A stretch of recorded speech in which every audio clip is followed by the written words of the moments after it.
Okay, so we're ready to talk about the photoelectric effect, which, if I remember correctly, this is what Einstein's like main work and Nobel Prize was related to, not anything that you might think of it being related to.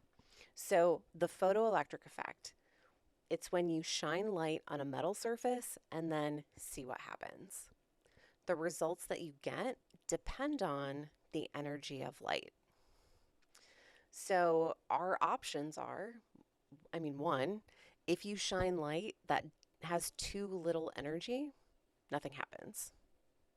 Okay, that seems to make sense, right? We have metal things that are exposed to light all the time. Nothing happens. Maybe they get warm if it's light that can impart some thermal energy, like if they sat out in the sun or something. If you shine light with an energy that is just right, you can get electrons ejected from that metal surface. And when we say just right, we say that it's equal to some energy that's associated with those metal atoms in the metal surface. We give it a name, we call it binding energy. You might also see it called work function. Either way, we use the Greek letter phi to represent this amount of energy. So, right, the metal is made up of a bunch of little metal atoms, and they have protons, neutrons, electrons. If you put just the right amount of energy by shining light with that energy into the metal, you can separate an electron from that metal atom. And that amount of energy is the work function or binding energy. Now, if you shine light that has more energy, that extra energy has to go somewhere. So when there is light with extra energy, not only are the electrons ejected from the metal, but the rest of the energy turns into kinetic energy and it makes the electrons fly away from the surface. And the kinetic energy is going to be equal to whatever the extra energy of the light was.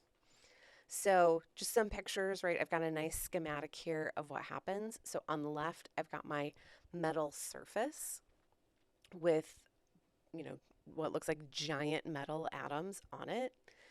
This wavy arrow line with an H nu is how we tend to represent light hitting a surface or light hitting anything.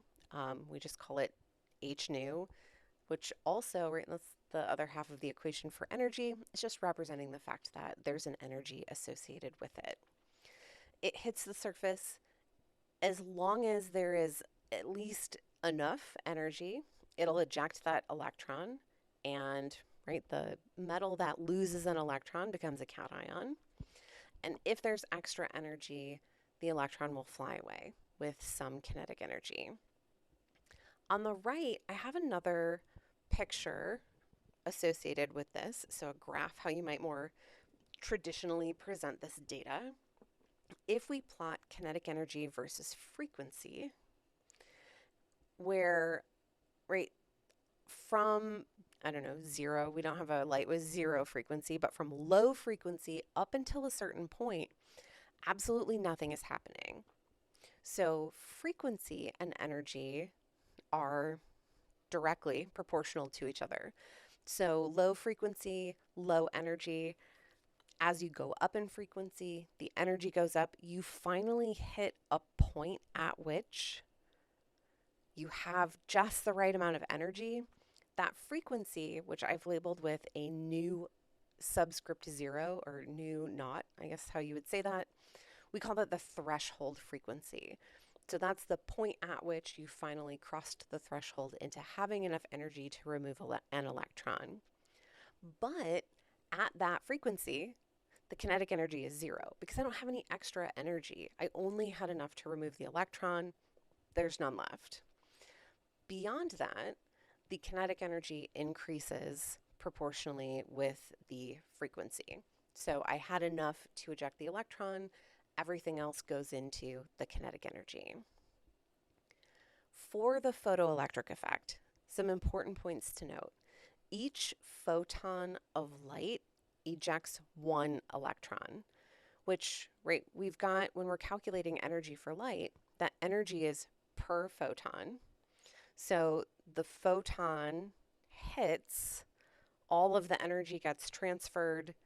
That photon can't do anything else. I guess technically it doesn't exist because there's no more energy. The phi, the energy of light, that binding energy, that is at the threshold frequency. So that's all kind of like the same point. So that one point where you have just enough energy to eject an electron, we call it the threshold frequency.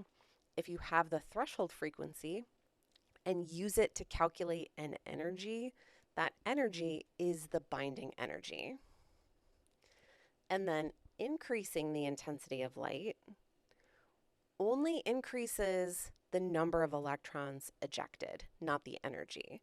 So a higher, did I say intensity?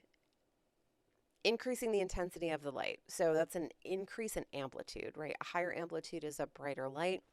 It just means more photons of the same energy.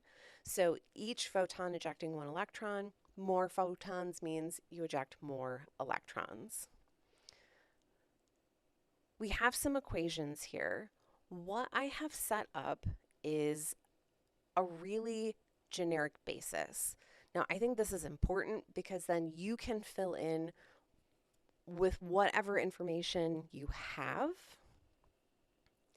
and go from there. So we're going to take light and shine it on a surface. That light has some energy. If the light has enough energy, that will be converted into the binding energy plus a kinetic energy. Now, each one of these pieces can be calculated in some way. So the energy of the light, you might have frequency information, which means you could do E equals h nu. You might have wavelength information, which means you can do E equals hc over lambda. The binding energy, you might be given the binding energy, you might be given a threshold frequency. If you're given a threshold frequency, convert that to energy with E equals h nu, and you will have an energy unit to put in here. The kinetic energy, we're throwing back to physics again. Kinetic energy is 1/2 mv squared. Now, there's a mass in here, right? In the kinetic energy, that's the mass of the electron. That's the thing that has kinetic energy, and it has mass, so we can use the mass of an electron. Now, you do have to watch your units really carefully, mostly because we often end up calculating things like the velocity of the electron, or you might be given the velocity of the electron. And so you need to calculate the kinetic energy to put it in so that you can figure out the binding energy or something of that nature. So what you need to watch and know is that 1 joule is equal to 1 kilogram meter squared per second squared. So your mass of the electron must be in kilograms, or if you're solving for the mass of the electron, you will get an answer in kilograms. And your velocity needs to be in meters per second. This, seems like, okay, why wouldn't I just be given the velocity in meters per second? Well, the electrons move really fast, mostly because they're really tiny. So you might be given a velocity that's in kilometers per second because they're moving so quickly. So watch your units really carefully. Of course, let's do an example that also has an added complication of a new unit. The binding energy for chromium metal is 4.37 electron volts. What wavelength of light must be used to eject electrons with a velocity of 1.5 times 10 to the third kilometers per second? So electron volts is an energy unit, and it is an energy unit that just makes it easy to work with really small energies. So 1 electron volt is equal to 1.6027 times 10 to the minus 19th joules. So this is a conversion factor that you'll be given. And then the mass of an electron is something you'll be given. I've given it to you here in kilograms, so we at least don't have to change those units. So the energy of the light is equal to the binding energy plus the kinetic energy. We are asked to find the wavelength of light that we want to use. So that E light on the left-hand side, that's the thing that we have to solve for. And I mean, it asks for wavelength, but let's just get to the energy part first and then go from there. The binding energy, well, we're given that and we're given it in energy units. We just have to do a conversion from electron volts to joules. So if you take 4.37 electron volts and then 1.6027 times 10 to the minus 19th joules over 1 electron volt, you'll have a binding energy of 7.004 times 10 to the minus 19th joules. Then the kinetic energy, we are given enough information to find the kinetic energy. We just need 1/2 mv squared. We have 1/2, we have m in kilograms, but the thing I warned you about, we have a velocity in kilometers per second. So when I put my velocity in, I need it in as 1.5 times 10 to the 6th meters per second. Square the velocity, multiply by the mass, multiply by 1/2, and we end up with 1.0248 times 10 to the minus 18th kilograms meters squared per second squared, which is 1 joule. So 1.0248 times 10 to the minus 18th joules is my kinetic energy. So the energy of light that I need to shine on this surface has to be equal to the binding energy plus the kinetic energy. I have both of those values now in joules, which means that the light energy I need is 1.725 times 10 to the minus 18th. All I did was add those together. This energy, I've been asked to find the wavelength. Now, again, you can plug things in and then solve, or rearrange your equation and then solve, which I tend to like to do. So the energy is hc over lambda. So my wavelength is going to be hc, both of which are constants, divided by this energy that I just calculated. And if I do this, I have joules times seconds times meters per second. So that would leave me with joules times meters, and then I divide by joules.